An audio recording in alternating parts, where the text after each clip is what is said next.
Newborn బేబీస్‌లో మనము ఏమి చేయకూడదు, ఎందుకు చేయకూడదు అనేది ఇవాళ మాట్లాడుకుందాం. ఫస్ట్ థింగ్ బేబీ పుట్టిన వెంటనే హనీ నాకిస్తూ ఉంటారు. తేనె అనేది.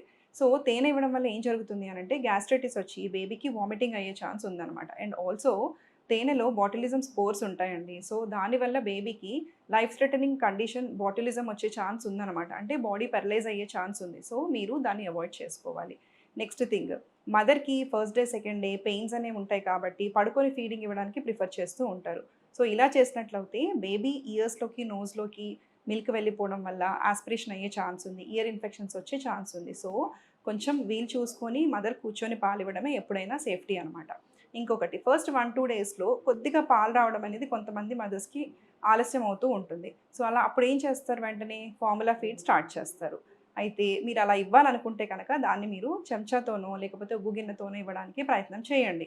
ఎందుకు అంటే మీరు కనుక బాటిల్ పెట్టారనుకోండి, నిప్పుల్ కన్‌ఫ్యూజన్ రావడం వల్ల బేబీ తర్వాత మదర్ బ్రెస్ట్‌కి సరిగా సకింగ్ అనేది చెయ్యదనమాట. దానివల్ల మదర్‌కి పాలు రావడం అసలే జరగదు. సో, ఇది మీరు అవాయిడ్ చేసుకోవాలి.